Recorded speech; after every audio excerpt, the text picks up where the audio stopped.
The latest debt rescue survey on the levels of financial distress among South African households suggests that the year has been so dire for consumers that some may not be able to enjoy the festive season as they have in the past due to affordability constraints, with some consumers consciously deciding to cut down on their Christmas expenses so as not to fall further into financial peril going into next year. Well, to tell us more about what the survey uncovered, I'm joined by Neil Roets. He's the CEO at Debt Rescue. Neil, very good to have you on the show. So just give us a sense of, how you think the consumer has experienced 2024, what with higher inflation, higher interest rates and so on, even though, of course, those are beginning to come down. Yes, unfortunately, consumers had a very bad 2024 to such an extent that we can see that consumers are not spending nearly as much money as they used to spend during the festive season, buying presents for family and loved ones, or even going away on holiday. So the effect of that is it's affecting the economy in that money is not flowing the way it used to flow, and retailers are going to be affected as well. But over and above that, what it tells us is that people are suffering out there.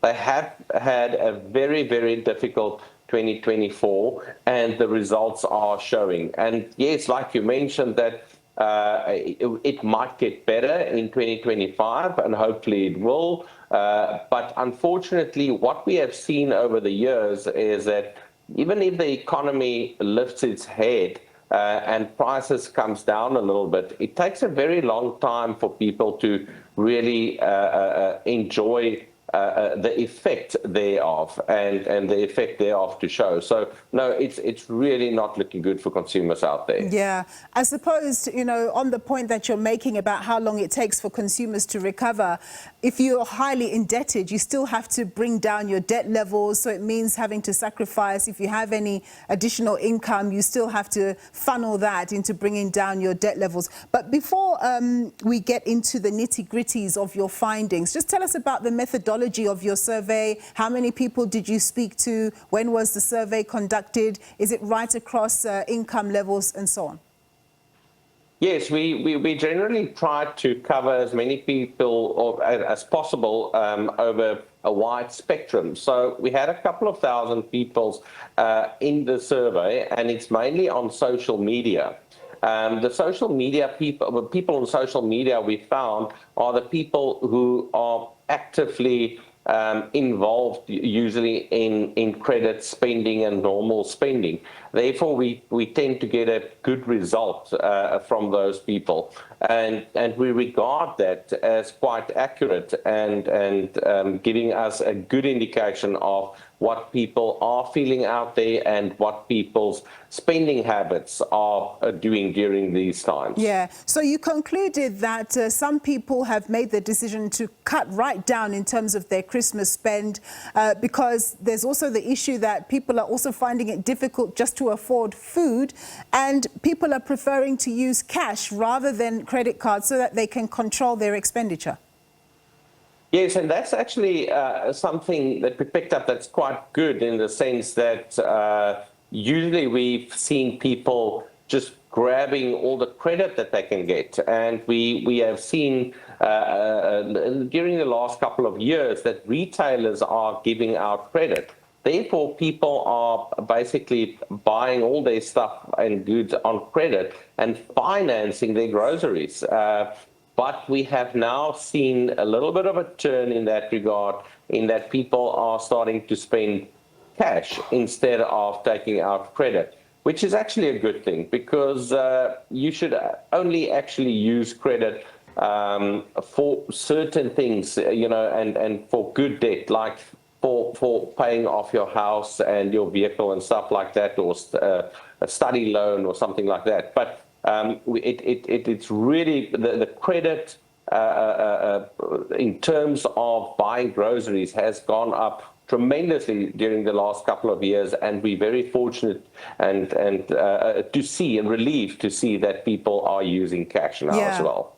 So then the problem is that soon after the festive season, people have to look forward to January and the expenses that are associated, especially when you're sending children to school, the uniforms, the stationery, etc., etc.